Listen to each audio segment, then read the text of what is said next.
बच्चों, आज हम इस वीडियो में कक्षा 8 गणित बोर्ड परीक्षा 2024 इसका नमूना प्रश्न पत्र हल कर रहे हैं। इसके प्रत्येक प्रश्न को अच्छी तरह देखें तथा बोर्ड एग्जाम में अच्छे अंक प्राप्त करें। बहुत ही अच्छी तरह से समझकर आपको लिखना है। इनको एक एक प्रश्न का उत्तर अच्छी तरह से आपको समझाएंगे। आप लास्ट तक हमारे साथ बने रहें। इसमें सबसे पहले आपको इसमें रोल नंबर अंकों में लिखना होता है और फिर रोल नंबर शब्दों में लिखना होता है। फिर यहाँ आपके हस्ताक्षर होंगे, आपके साइन होंगे और फिर जो आपके एग्जामिनर जिसकी ड्यूटी होगी वीक्षक के हस्ताक्षर यहाँ पे होंगे। 3 घंटे का समय होगा और 80 अंक का ये पेपर होगा। इसमें आपको पहले ये निर्देश पढ़ना है। देखिए, सभी प्रश्नों का उत्तर लिखना जरूरी है और विद्यार्थी उचित जगह पर रोल नंबर लिखे, यानी जहाँ जगह दी गई वहीं पर रोल नंबर लिखेंगे। प्रत्येक प्रश्न का उत्तर बुकलेट के अंदर ही देना है, यानी आपको इनका उत्तर लिखने के लिए अलग से कोई पुस्तिका नहीं दी जाएगी। आपका उत्तर इसी पुस्तिका के अंदर ही आपको लिखना है। आपको जगह दी गई, जैसे रिक्त स्थान दे रखा है, आगे रिक्त स्थान होगा उसके अंदर ही उत्तर लिखना है। इस प्रकार से अच्छी तरह से आपको लिखना है, अलग से कोई उत्तर पुस्तिका नहीं दी जाएगी। अब इसमें जो शुरुआत के प्रश्न है 1-1 नंबर के हैं, आप अच्छी तरह से देखिए। निम्न में से कौन सी प्रमेय संख्या योज्य तत्समक है, यानी इसमें से कौन सी प्रमेय संख्या योज्य तत्समक है। योज्य तत्समक का अर्थ है कि ऐसी संख्या जिसको किसी भी संख्या में जोड़ने पर उसमें कोई अंतर न आए। जैसे योज्य तत्समक जैसे 5 है, तो 5 में कौन सी संख्या जोड़े कि इसका उत्तर 5 ही रहे। तो हम 5 में 0 जोड़ेंगे तो इसका उत्तर 5 ही रहेगा। तो इसका अर्थ है योज्य तत्समक क्या हो जाएगा, 0 हो जाएगी। ब इसका उत्तर हो जाएगा। आपको जो जगह दी गई है उसमें अंदर आपको उत्तर लिखना है ब। नेक्स्ट क्वेश्चन नंबर 2, x-4 और फिर बराबर 4 दे रखा है। x-4 और बराबर 4 दे रखा है, ध्यान से देखिए ये। तो इसमें x का मान क्या हुआ, x का मान ज्ञात करना है। तो इसको हल करने का तरीका देखिए। जैसे x-4 बराबर 4 दे रखा है, तो जो ये माइनस का 4 है, ये इस तरफ माइनस का है तो ये इस तरफ जाएगा तो प्लस का हो जाता है। तो x बराबर 4 ये पढ़ें और ये 4 इस तरफ जाएगा तो ये माइनस की जगह प्लस हो जाएगा, यानी x का मान हो जाएगा 4 और 4 8। x का मान हो जाएगा 8, तो इसका उत्तर हो जाएगा ब 8। आपको यहाँ पर इसका उत्तर लिखना है ब। नेक्स्ट क्वेश्चन नंबर 3, 3 भुजाओं से घिरी बंद आकृति को क्या कहते हैं। तो 3 भुजाओं से घिरी बंद आकृति को त्रिभुज कहते हैं। इसका ब इसका उत्तर हो जाएगा ब। नेक्स्ट इसके बाद में प्रश्न है, निम्न में से कौन सी संख्या पूर्ण वर्ग संख्या नहीं है। पूर्ण वर्ग संख्या नहीं है। तो जो संख्या पूर्ण वर्ग संख्या होती है उसमें इकाई का अंक, जो पूर्ण वर्ग संख्या होगी ना उसमें इकाई का अंक 1 आएगा, 4 आएगा, 5 आएगा, 6 आएगा और 9 आएगा और 0 आएगा। तो इसमें से अगर ये कोई संख्या जिसकी इकाई का अंक ये है तो वो पूर्ण वर्ग संख्या होगी, और जो ये इसके अलावा है वो पूर्ण वर्ग संख्या नहीं होगी। तो इसमें देखो, इसमें 1 है, इसमें 5 आ रहा है, इसमें 0 आ रहा है, लेकिन इसमें 2 आ रहा है, तो ये 2 पूर्ण वर्ग संख्या में कभी नहीं आता है। तो इसका उत्तर ये 6 इसका उत्तर हो जाएगा। इसके बाद में नेक्स्ट 500 का 5% कितना होता है। 500 का 5% कितना होता है। तो 500 का 5% आपको ज्ञात करना है। तो आपको पहले लिखना है 500, फिर उसको 5 से गुणा करना है और बट्टे में 100 लिखना है। तो ये 2 0 से 2 0 कट जाएंगे, फिर 5 को 5 से गुणा किया 25, यानी 500 का 5% 25 हो जाएगा। ये उत्तर 6 इसका सही हो जाएगा। नेक्स्ट है 2 की घात 3 का मान क्या हुआ। 2 की घात 3, तो 2 की घात 3 का अर्थ होता है 2 गुणा 2 गुणा 2, यानी 3 बार 2 को 2 से गुणा करना है। तो 2 को 2 से गुणा किया 4 और फिर 4 को 2 से गुणा किया 8, यानी 2 की घात का अर्थ है ये 8 इसका उत्तर होगा। ये ए इसका उत्तर हो जाएगा। इसके बाद में आगे के प्रश्न इसमें क्या करना है, देखिए आपको 28 x की घात 4 उसमें 56 x का भाग देना है। 28 की घात x 4 और 28 x की घात 4 और उसमें 56 x का भाग देना है। तो ये बहुत सरल है, आप आसानी से दे सकते हो। आपको क्या करना है, 28 x की घात 4 लिखना है और उसमें 56 x का भाग देना है। तो 28 की घात 4x का मतलब होता है x गुणा x गुणा x गुणा x, मतलब x का 4 बार गुणा है। और नीचे 56 का जो 56x है, 56 को अपन 2 गुणा 28 लिख सकते हैं, 28 दूनी 56 हो जाएगा, और फिर गुणा में x है। तो अब देखिए इसमें 28 से 28 कट जाएगा और फिर x से x कट जाएगा। अब देखिए ऊपर क्या बचा, 1 2 3 x बचा है, यानी x की घात 3 बचे है और बटा में 2, बटा में 2, तो ये आ जाएगा x की घात 3 बटे 2, इसका उत्तर हो जाएगा। अब नेक्स्ट है जो 8वां, देखिए 3 की घात -2 का मान क्या होगा। 3 की घात -2 है। अगर घात देखिए इसमें ध्यान से देखिए, थोड़ा सा मैं आपको जूम करके बता देता हूँ। तो इसमें 3 की घात -2 है, तो 3 की घात -2 को, ये जो घात है इसको प्लस में करने के लिए इसको बट्टा में लिख देंगे, 1 बटा 3 की घात 2 हो जाएगा। अब जो ये 3 की घात 2 है, इसका अर्थ है 3 गुणा 3, और 3 को 3 से गुणा करेंगे तो ये कितना आएगा, 9 आएगा, यानी इसका मान हो जाएगा 1/9 हो जाएगा, 1/9 हो जाएगा। इसके बाद में प्रश्न नंबर 9 देखिए, 3:4 को प्रतिशत में परिवर्तित कीजिए। 3:4, तो 3 ये 4 लिखा हुआ है, इसको प्रतिशत में बदलने के लिए अपन क्या करेंगे, जो 3 है उसको 3 लिखेंगे और बट्टे में जो ये 4 है 4 लिखेंगे, और प्रतिशत में बदलने के लिए 100 से गुणा कर देंगे। तो अब 4 के पारे से 100 को काटेंगे तो ये कटेगा 25 बार, और 25 को 3 से गुणा करेंगे तो ये 75 आ जाएगा, यानी 75% ये इसका उत्तर आ जाएगा। नेक्स्ट क्वेश्चन नंबर 10 देखिए, अभाज्य गुणनखंड विधि द्वारा 512 का घनमूल ज्ञात कीजिए। 512 का घनमूल ज्ञात करना है, वो भी अभाज्य गुणनखंड विधि द्वारा। तो अभाज्य गुणनखंड विधि देख लीजिए, ये 512 हम लिखेंगे 512। अभाज्य गुणनखंड विधि में क्या करना है, इसमें 2, सबसे पहले देखिए इसमें हम 2 का भाग लगाते हैं, तो ये सम संख्या 2 का भाग जाएगा, तो 512 में 2 का भाग जाएगा 256 बार। फिर सम संख्या 2 का भाग जाएगा तो ये 128 आ जाएगा। फिर सम संख्या, तो इसका मतलब 2 का भाग जाएगा, ये 64 आ जाएगा। फिर समय, तो 2 का भाग देंगे 32, फिर 32 में 2 का भाग देंगे 16, और फिर 16 में 2 का भाग देंगे तो 8, फिर 8 में 2 का भाग देंगे तो 4, 4 में 2 का भाग देंगे तो 2, 2 में 2 का भाग देंगे तो 1, 2 में 2 का भाग देंगे तो 1। इस प्रकार से देखिए ये कितनी बार 2 आ गए, 1 2 3 4 5 6 7 8 9 बार आ गए। कितनी बार, 9 बार। तो इसका क्या है, घनमूल निकालना है। तो घनमूल निकालने के लिए हमें पता है कि ये ऐसे करके और यहाँ 3 लगाते हैं, यहाँ 3 लगाते हैं, छोटा सा 3 होता है, ये घनमूल का मतलब, ये वर्गमूल होता है तो ये 3 नहीं लगता है, घनमूल में लगता है। तो ये 9 बार 2 है, तो ये अपने यहाँ लिखेंगे 1 2 3 4 5 6 7 8 और 9, 9 बार हो गए, 9 बार लिख दिया। अब घनमूल में क्या करें, 3 3 का जोड़ा बाहर निकालते हैं। जैसे ये 3 है, ये 3 हो गए, तो इसका 1 2 बाहर आ जाएगा।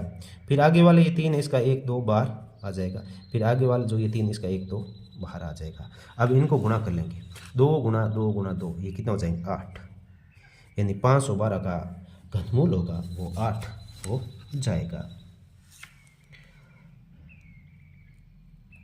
अब नेक्स्ट प्रश्न देखिए, 512 का घनमूल 8 हो जाएगा, ये देख लीजिए। नेक्स्ट जो प्रश्न इसमें देखिए, एक पासे का उछालने पर अंक 6 आने की प्रायिकता क्या होगी। अंक 6 आने की प्रायिकता क्या होगी, तो देख लीजिए अंक 6 आने की प्रायिकता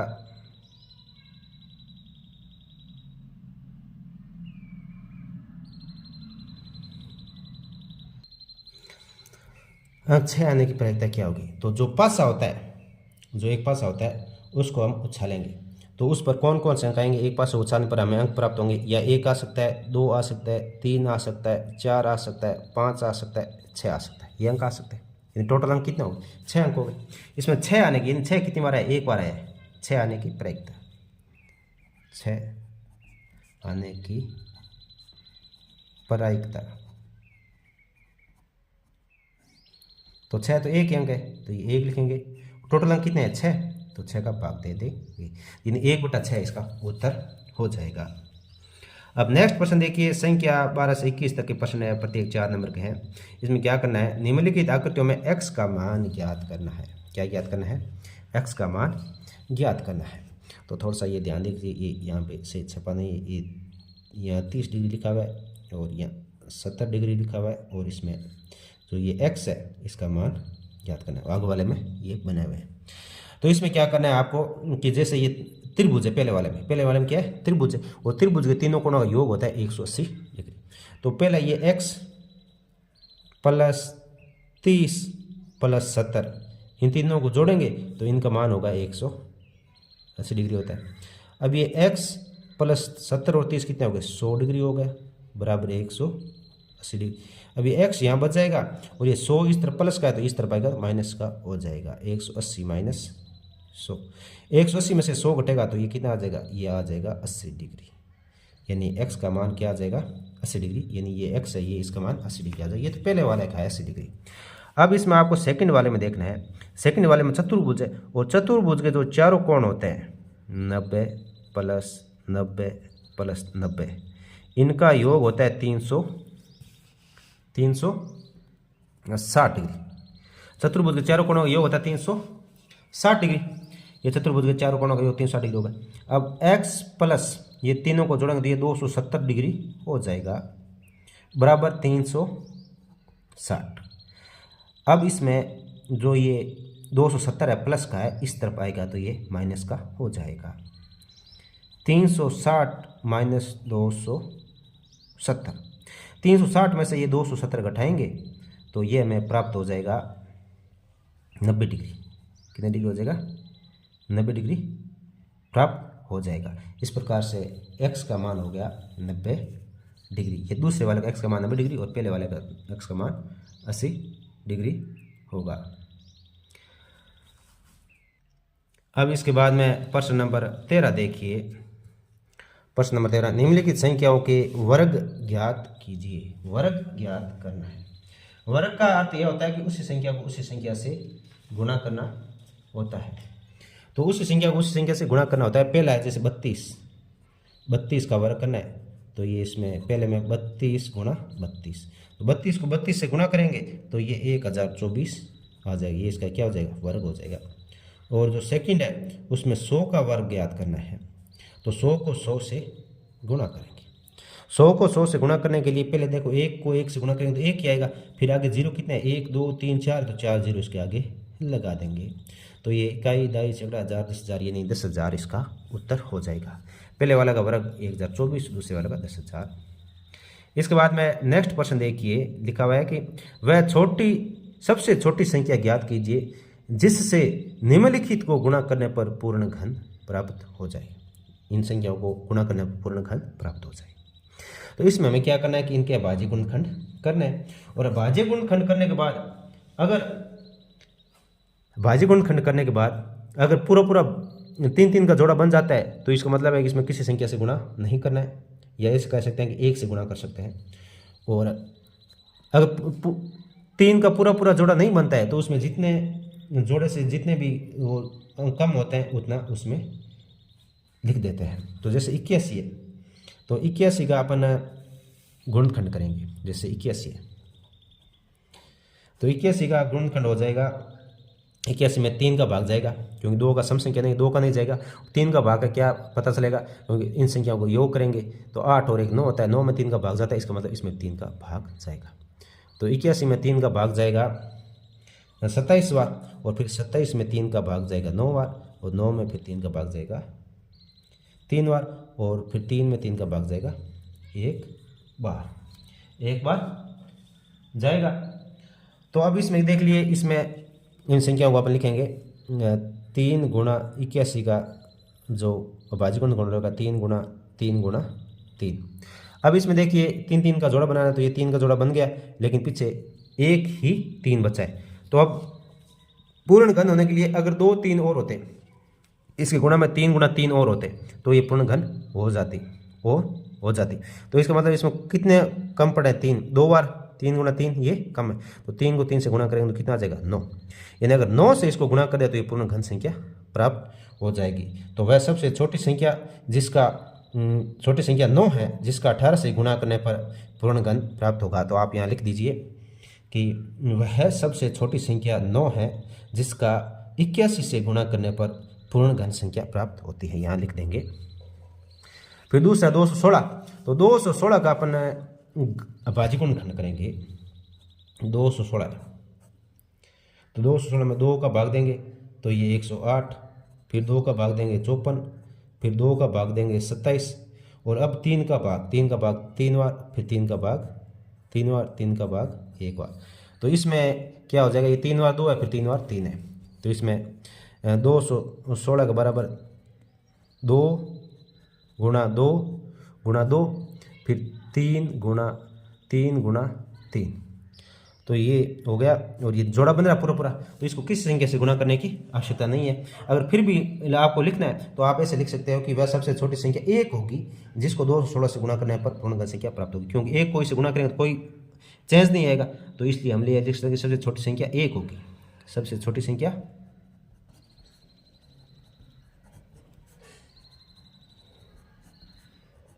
1 होगी जिसको इससे गुणा करने में, आगे ऐसे लिख देना है जिससे इसको 216 का गुणा करने पर ये पूर्णगण संख्या प्राप्त हो जाएगी। नेक्स्ट क्वेश्चन नंबर 15 देखिए, बहुत सरल प्रश्न है।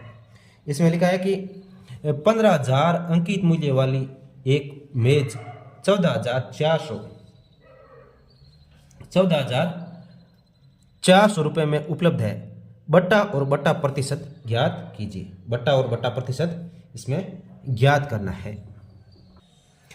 तो इसमें अंकित मूल्य मतलब है जो ये मेज है इसकी रेट जो इसके ऊपर लिखी गई है वो 15,000 है, और उसमें बट्टा देने का मतलब, और ये जो है इतने रुपए में, आगे जिसने खरीदी है उसने इतने रुपए में लिए। तो बट्टा का अर्थ यह होता है कि कितनी छूट दी गई है, यानी इतने रुपए इतने लिखे हुए थे अंकित मूल्य और इतने में दी गई, मतलब 600 रुपये कम में दी गई है। इसका मतलब बट्टा कितना हो गया, 600 हो गया। बट्टा तो 600 हो गया, लेकिन बट्टा प्रतिशत तो हमें 15,000 का 600 कितना प्रतिशत होता है वो हमें ज्ञात करना है। तो पहले अंकित मूल्य, पहले लिखेंगे अंकित मूल्य।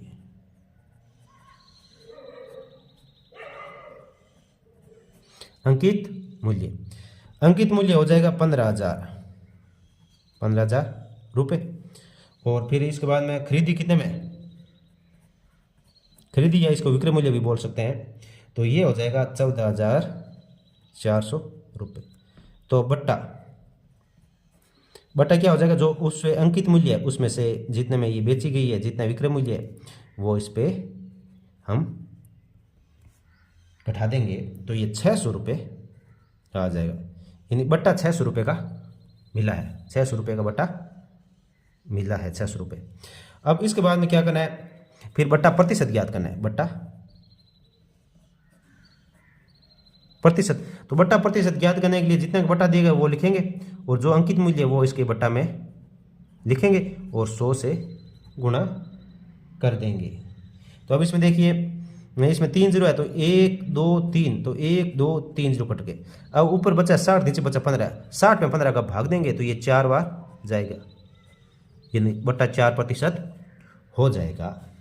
अच्छी तरह से देखते जाए। अगर पहली बार हमारे चैनल पे आए हो तो चैनल को सब्सक्राइब जरूर करें, वीडियो को लाइक और अपने दोस्तों के साथ ज़्यादा से ज़्यादा शेयर करें, ताकि आपके दोस्त भी समय पे अपने इस पेपर को अच्छी तरह से देखें और बोर्ड एग्जाम में इसके अनुसार अच्छे अंक प्राप्त करें। अब नेक्स्ट प्रश्न देखिए, क्वेश्चन नंबर 16, निम्नलिखित द्विपदों के गुणा कीजिए, यानी इनको क्या करना है, गुणा करना है। तो जैसे ये पहला दे रखा है, इसमें देखिए 2x + 5 और 4x - 3, इनको गुणा करना है। तो गुणा करने का बहुत ही सरल तरीका हम आपको बता रहे हैं, बहुत ही आसानी से इसको समझे। देखिए 2x + 5 इसको गुणा करना है, इसके बीच में गुणा का साइन लगा सकते हो, नहीं तो आप ऐसे लिख रहे हो तो ये गुणा ही माना जाता है। जैसे ब्रैकेट और उसके साथ मेरे ब्रैकेट लगा, इसका अर्थ ये क्या, ये दोनों गुणा में है। तो इसमें गुणा करने के लिए पहले जो ये 2x है इसको 4x से गुणा करेंगे, फिर 2x को -x से गुणा करेंगे। तो 2x को, जो ये 2x है इसको 4x से गुणा करेंगे। तो पहले 2 को 4 से गुणा किया 8, और फिर x से गुणा होकर ये जगह 8x² हो जाएगा। फिर इसके बाद में 2x है इसको -x से गुणा करेंगे, तो ये माइनस और ये प्लस का, तो पहले माइनस हो जाएगा, माइनस प्लस गुणा होकर माइनस होता है। फिर 2x तो इसमें 2 है, इधर कोई अंक नहीं है, मान लो 1 होता है यहाँ पे, तो 1 को 2 को 1 से गुणा करें तो 2 ही आएगा, और x को x से गुणा करें तो ये x स्क्वायर आ जाएगा, x स्क्वायर आ जाएगा। इसके बाद में आपको क्या करना है, ये 5 है, 5 को इससे गुणा करना है, 5 को इससे गुणा करना है, तो 5 को 4 से गुणा करें तो ये 20 और x का x आ जाएगा, यानी 20x आ जाएगा। अरे यहाँ पे ये थोड़ा सा ध्यान दें, ये 3 है, यहाँ पे क्या है, 3 है, यहाँ पे 3 लिखा हुआ है, ये थोड़ा सा ध्यान रखें। तो इसमें 2x को इसे करें तो ये 6x आएगा, 6 स्क्वायर नहीं आएगा, 6x आएगा। देखो 2 को 3 से गुणा किया, देखो यहाँ प्लस का है, ये माइनस का है, तो यहाँ पहले माइनस लग जाएगा, फिर 2 को 3 से गुणा किया 6, और x यहाँ पे केवल एक x है तो एक x ही लिखेंगे, ऊपर स्क्वायर नहीं लगेगा। 8x स्क्वायर माइनस 6x, और 5 को 4 से गुणा किया तो ये 20 और x लग गया। फिर 5 को ये देखो माइनस का है और ये प्लस का है, तो ये माइनस प्लस गुणा होकर माइनस होगा, और 5 को 3 से गुणा करें तो ये माइनस के 15 हो जाएंगे। अब क्या करना है, ये 8x स्क्वायर, कोई x स्क्वायर नहीं है तो 8x स्क्वायर का 8x स्क्वायर ही लिखेंगे, और फिर देखो यहाँ 20x है प्लस के, और ये माइनस के 6x है, तो 20 में से 6x घट 20x में से 6x घट जाएंगे, तो ये प्लस के 14x बच जाएंगे। और फिर इसके आगे ये जो माइनस का 15 है, और कोई अंक नहीं, केवल 15, तो केवल एक ही है, तो 15 लिख देंगे यहाँ पे, तो ये 8x square plus 14x minus 15 इसका उत्तर हो जाएगा। सेकेंड में देखिए, इसमें क्या करना है, ये तो पहले का था, और ये सेकेंड y माइनस 8 इसको गुणा करना है 3y माइनस 4 से, 3y माइनस 4 से, y माइनस 8 को 3y माइनस 4 से गुणा करना है। तो y को इससे गुणा करेंगे, देखो y को 3y से गुणा करेंगे तो इसमें 3 का 3 रहेगा, और y से y गुणा के y स्क्वायर हो जाएगा। फिर y को -4 से गुणा करें तो -4y हो जाएगा। फिर -8 को 3y से गुणा करेंगे तो -8 को ये प्लस के 3 इधर से गुणा करेंगे माइनस के 24 हो जाएंगे, और फिर ये y 1 है तो y बच जाएगा। और फिर -8 को -4 से गुणा करेंगे तो ये प्लस के 32 हो जाएंगे, क्यों माइनस और माइनस गुणा के प्लस हो जाएगा, प्लस के 32 हो जाएंगे। अब इसमें क्या करना है आपको, ये 3y स्क्वायर है और y स्क्वायर है नहीं, तो 3y स्क्वायर का 3y स्क्वायर माइनस के 4y है और माइनस के 24y है, तो टोटल ये माइनस के 28y हो जाएंगे, 28y हो जाएगी, क्योंकि ये भी माइनस ये माइनस, तो ये माइनस का 28y हो जाएंगे, और प्लस 32 ये इसका उत्तर हो जाएगा। अब नेक्स्ट देखिए प्रश्न नंबर 17, एक समलंब का क्षेत्रफल 34 सेंटीमीटर स्क्वायर है। एक समलंब है और उसका क्षेत्रफल कितना है, 34 सेंटीमीटर स्क्वायर है, और इसकी ऊंचाई 4 सेंटीमीटर है। समांतर भुजाओं में से एक की भुजा 10 सेंटीमीटर है, तो दूसरी समांतर भुजा की लंबाई ज्ञात करना है, तो समलंब चतुर्भुज क्या होता है, देखिए ऐसा चतुर्भुज समलंब चतुर्भुज होता है, और ये ऊंचाई का मतलब है इनके बीच की जो दूरी है वो दे रखी है 4 सेंटीमीटर, और इसमें से कोई भी एक भुजा वो कितनी दे रखी है, 4 सेंटीमीटर। मान लो ये 4 सेंटीमीटर है, तो हमें ये भुजा ज्ञात करनी है। तो अब जो समलंब का क्षेत्रफल होता है उसका सूत्र लिखेंगे, समलंब का क्षेत्रफल, समलंब का क्षेत्रफल का सूत्र होता है, ये याद कर लें आप अच्छी तरह से, 1/2, फिर इसके गुणा में भुजाओं का योग, यानी एक भुजा ए और बी मान लेते हैं, तो दोनों भुजाएं होती है उनका योग, यानी दोनों भुजाओं का जो लंबाई है उनका जोड़ेंगे, और फिर उसको जो इसके बीच की ऊंचाई है h उससे गुणा करेंगे। तो इसमें 1/2, एक भुजा मान लेते हैं ये 4 है, लेकिन दूसरी भुजा में पता नहीं है, ये बी मान लेंगे, और ऊंचाई इसकी कितनी दे रखी है, 4 सेंटीमीटर दे रखी है, 4, और बराबर ये क्षेत्रफल इसका दे रखा था इसने 32 सेंटीमीटर स्क्वायर, 32 सेंटीमीटर स्क्वायर, तो ये बराबर 32 चलता रहेगा। अब इसमें देखिए ये 2 है, 2 से ये 4 कट जाएगा, तो ये कितनी बार कटेगा, 2 बार कट गया, और अब ये 2 है, 2 इसके भाग में चला जाएगा, ये 4 भी, और अब जो ये 2 बचा इसके भाग में जाएगा, तो 32 में 2 का भाग दे देंगे तो ये कितना बचेगा, 16 बचेगा। 32 में 2 का भाग देंगे तो ये कितना बचेगा, 16 बच जाएगा। अब इसमें क्या करना है, 34 है, 32 नहीं है, 34 है, थोड़ा ध्यान दें, चूक कहाँ हो रही है, तो ये 17 आ जाएगा, कितना आ जाएगा, 17 आ जाएगा 1/2, एक भुजा की लंबाई 10। यहाँ थोड़ा सा ध्यान दें, भुजा की लंबाई 10 दे रखी है। ये 4 जो हमने यहाँ लिखा था, ये तो क्या है, ये तो इसका ऊंचाई थी। तो ये ऊंचाई यानी कि एक भुजा की लंबाई 10, एक भुजा की लंबाई 10 दे रखी है। एक भुजा की 10 सेंटीमीटर दे रखी है, दूसरी की ज्ञात करनी है। तो सूत्र देख लीजिए, 1/2 दोनों भुजाओं का जो लंबाई होती है उनका योग गुणा h यानी ऊंचाई बराबर 34। और फिर 2 के पाड़े से 4 काटेंगे, 2 बार कटेगा और इस ये 2 है यो इसके भाग में चला जाएगा। 34 में 2 का भाग दिया 17 आ गया। और यहाँ पे कितना है, ये 10 बी जो ये ब्रैकेट वाला ये यहाँ पे बचा। अब ये 10 प्लस का है तो इस तरफ जाएगा तो माइनस का हो जाएगा। बी बराबर 17 माइनस 10, तो ये 17 में से 10 घटाएंगे तो 7 आ जाएंगे। यानी जो दूसरी भुजा है बी वो कितनी आ जाएगी, 7 सेंटीमीटर आ जाएगी। दूसरी भुजा 7 सेंटीमीटर आ जाएगी।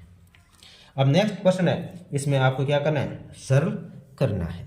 सरल करना मतलब इनकी घातें हटा के वो जो फाइनल उत्तर आया है वो हमें यहाँ पे लिखना है।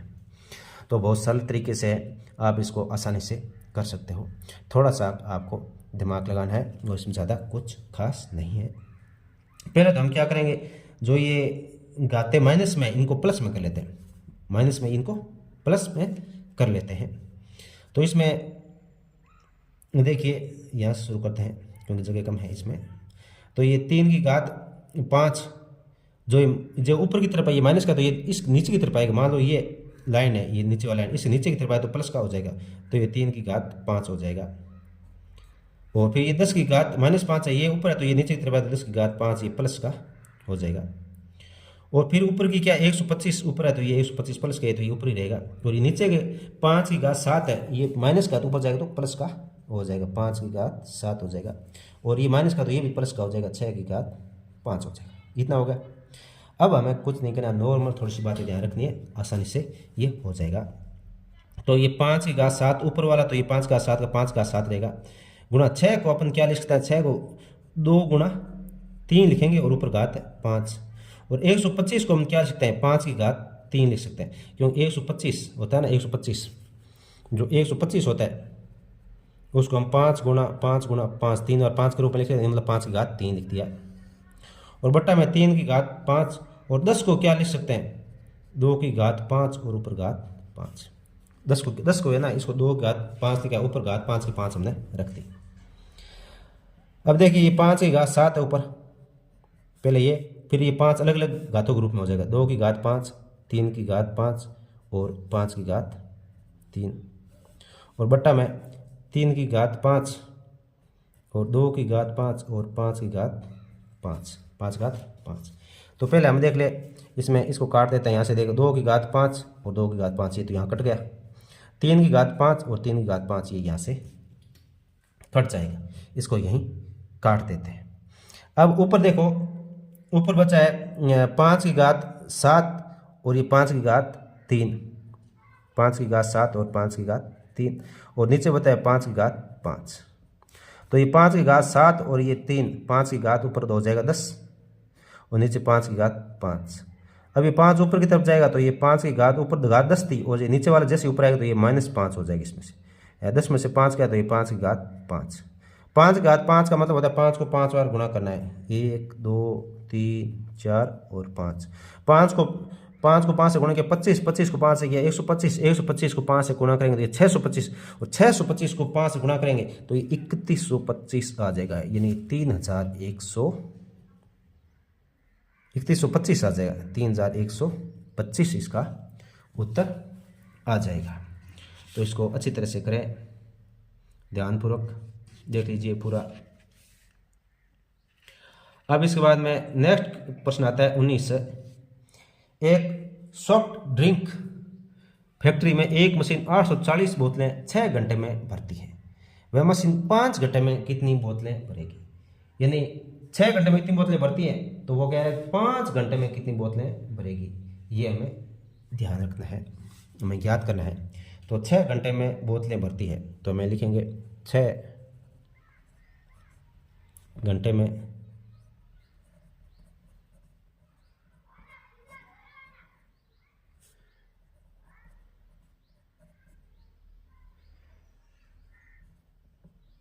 बोतलें भरती हैं 840 1 घंटे में बोतल भरेगी।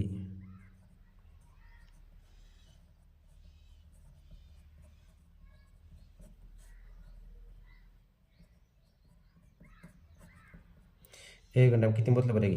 तो इसमें 840 में 6 का भाग दे देंगे। 840 में 6 का भाग देंगे तो ये 140 बोतल आएगी। यानी 6 घंटे में 840, तो 1 घंटे में ये भर जाएगी 140। तो 5 घंटे में बोतल भरेगी। 5 घंटे में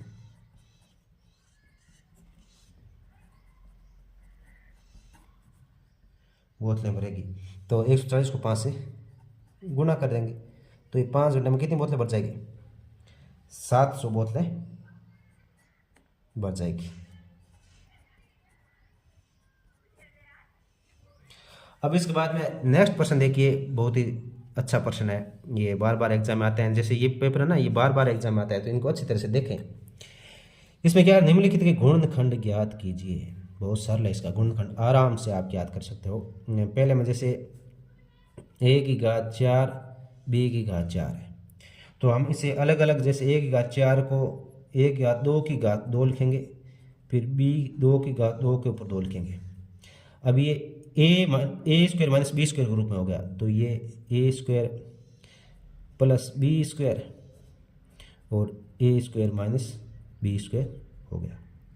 अब इसके बाद में जो ये है, इसके बाद में मैं इसमें आगे यहीं कर देता हूँ। पहले वाला a square plus B square, इसमें तो कोई चेंज नहीं होगा, ऐसा ऐसा रहेगा। लेकिन दूसरे वाला a square minus B square है, तो इसको हम a माइनस बी और a प्लस बी के रूप में लिख सकते हैं। तो ये इसका उत्तर हो जाएगा a square plus B square, a square minus B square, ये इसका उत्तर हो जाएगा। तो ध्यान से देख लीजिए, ये इससे इसको लिख दीजिए।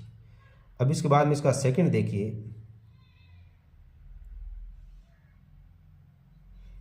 जो सेकंड है इसमें क्या करना है, ये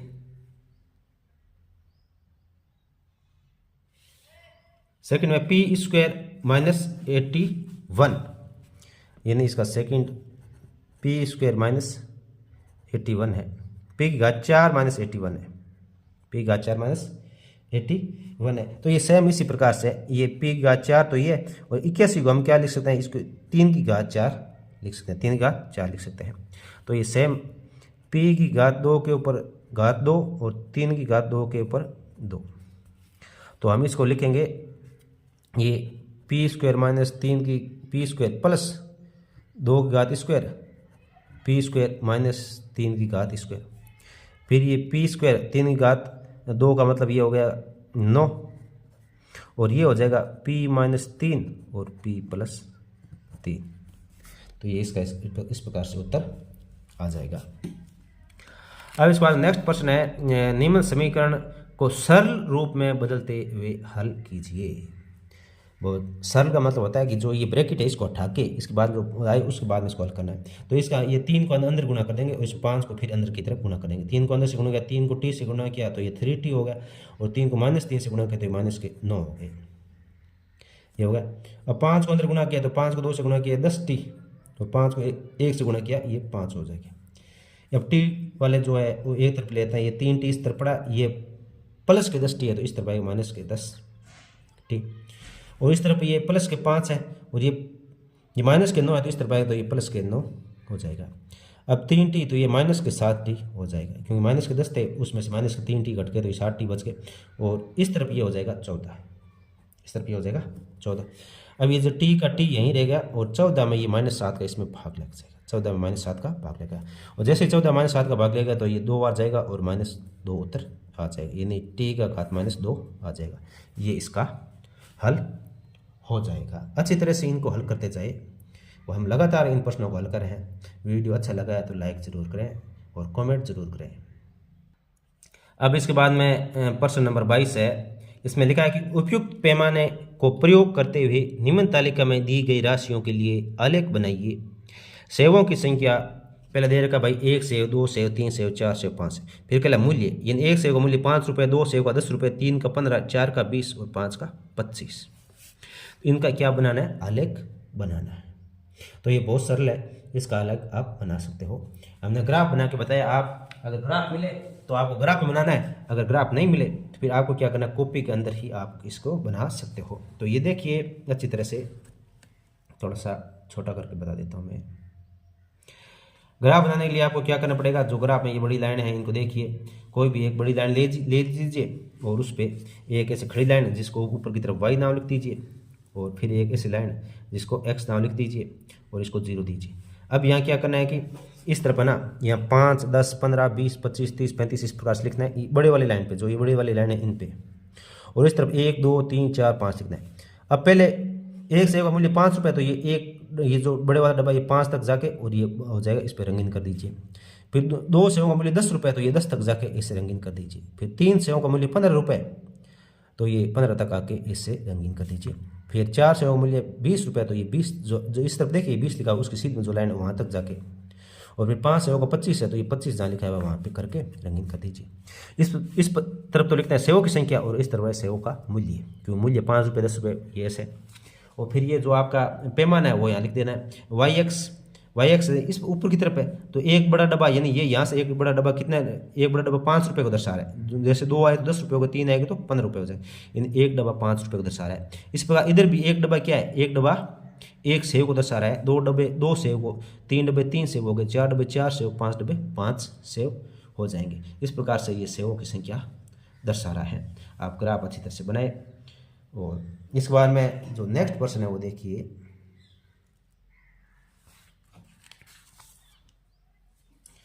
नेक्स्ट प्रश्न है 8,000 रुपये का 2 रुपये वर्ष के लिए, 2 वर्ष के लिए, देखो रुपये कितने हैं, 8,000 रुपये 2 वर्ष के लिए 5% वार्षिक ब्याज की दर से यदि ब्याज वार्षिक सुयोजित होता है,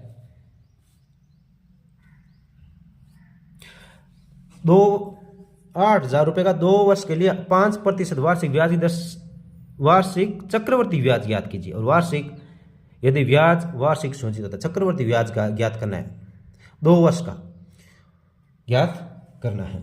तो इसमें आपको सूत्र याद रखना पड़ेगा, उस सूत्र का उपयोग करते इसका उपयोग करना है। पहले तो मैं ये पता होना चाहिए कि इसमें मूलधन क्या है। तो इसमें जो मूलधन है वो कितना हो जाएगा, 8,000 रुपये हो जाता है, जिसे पी भी बोलते हैं। मूलधन को क्या बोलते हैं, पी बोलते हैं।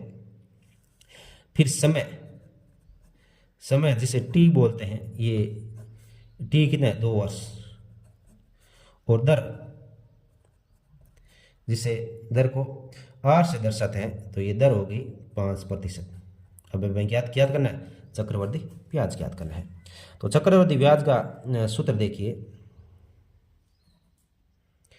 हमें क्या करना है, चक्रवर्ती ब्याज ज्ञात कीजिए, हमें चक्रवर्ती ब्याज ज्ञात करना है। तो पहले चक्रवर्ती ब्याज का डायरेक्ट सूत्र कुछ नहीं है, पहले हमें इसका जो मिश्र धन होगा, यानी ब्याज और रुपए टोटल कितने होंगे वो ज्ञात होंगे। उसके बाद में हम क्या करेंगे, जो मिश्र धन और ज्ञात हो गया उसमें से हमें जो ये रुपए दिए गए जो हमने शुरुआत में दिए थे वो उसमें से घटाएंगे तो हमें चक्रवर्ती ब्याज मिल जाएगा। तो मिश्र धन का सूत्र क्या होता है, मिश्र धन का सूत्र होता है P गुणा 1 प्लस R बट्टा 100 की घात n। तो P यानी ये मूलधन है 8,000, 1 प्लस R कितनी है 5 बट्टा 100, और n यानी जिसे R जिसे n, ये T समय यानी इसको n भी लिखते हैं, इसको क्या लिखे n से दर्शाते हैं, मतलब इसमें हो जाएगा 2 वर्ष का समय। तो अब देखिए 8,000, अब 100 को 1 से गुणा करेंगे तो ये 100 प्लस ये 5 जुड़ जाएंगे, तो ये 105 बट्टे 100, ऊपर घात 2 है, इसका मतलब ये 2 बार है, 105 गुणा 105 बट्टे 100, ये 2 बार है, घात 2 होगा। इनको पहले अंदर हल करेंगे, 100 को 1 से गुणा किया 100 और ये 5 105 हो जाएगा, ऊपर आ गया 105 बटे में 100, यानी ये लघुत्तम लेने की शॉर्टकट ट्रिक है, 2 हो तो उसमें लघुत्तम आसानी से आ जाता है। 100 को 1 से गुणा किया 100, 5 जोड़ देंगे 105 बटा 100, ऊपर घात 2 है, इसका मतलब ये 2 बार लिखना है। अब देखिए इसमें 1 2 3 जीरो है, तो 1 2 और 3 जीरो कट गए, ये बीच में बच गया 10 अब बचा है। तो 10 को हम काट सकते हैं, जैसे 2 के पास इसको काटेंगे तो ये 5 बार कटेगा, और 2 के पास इसको काटेंगे तो ये 4 बार कटेगा। अब 5 के पास 105 को काटेंगे तो ये कितनी बार कटेगा, 21 बार कट जाएगा, यानी 21 बार कट जाएगा। अब हमें गुणा करना है 4 तो ये हो गए और 105 ये हो जाए और 21 ये हो जाएंगे। तो इनका गुणा करेंगे तो ये हमें आ जाएगा 8,820 रुपये, 8,820 रुपये आ जाएगा। जैसे ये 8,820 रुपया, अब हमें क्या करना है, चक्रवृद्धि ब्याज ज्ञात करना है। तो ये मिश्र धन में से ये 8,800 जो मिश्र धन है उसमें से 8,000 घटा देंगे। तो चक्रवृद्धि ब्याज तो 8,820 इसमें से 8,000 घटा देंगे तो ये 820 रुपये चक्रवृद्धि ब्याज हो जाएगा। 820 क्या हो जाएगा, चक्रवृद्धि ब्याज हो जाएगा। अच्छी तरह से देखें। अब इसके बाद में नेक्स्ट प्रश्न देखिए, इसमें क्या करना है, हमें इसमें दे रखा है कि एक समांतर चतुर्भुज में दो आसन कोणों का अनुपात 3:2 है। यानी समांतर चतुर्भुज है उसमें दो आसन कोण है, 3 उसमें अनुपात क्या है, 2:3 है। समांतर चतुर्भुज के सभी कोणों की माप ज्ञात कीजिए। तो जैसे ये समांतर चतुर्भुज, मान लो ये समांतर चतुर्भुज है, ये समांतर चतुर्भुज है। तो इसमें ये कोण ए, ये बी, ये सी और डी। तो इसमें कह रहा है आसन कोणों का अनुपात, यानी ये और इस कोण का, ये तो इनका अनुपात क्या दे रखा है, 3:2। तो समांतर चतुर्भुज में क्या होता है, आसन कोण का मान लो मान ज्ञात हो गया। तो इसमें समूह कोण होते हैं ना, वो हमेशा बराबर होते हैं। समांतर चतुर्भुज के समूह कोण बराबर होते हैं। तो सबसे पहले हम इन आसन कोणों का मान ज्ञात करेंगे। तो माना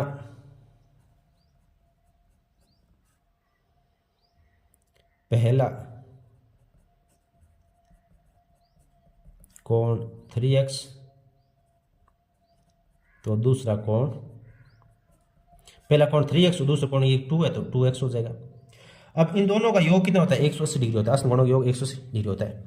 तो 3x + 2x बराबर 180, 3 और 2 कितना हो, 5x बराबर 180, x बराबर 180 भाग 5, यानी 180 में 5 का भाग देना है।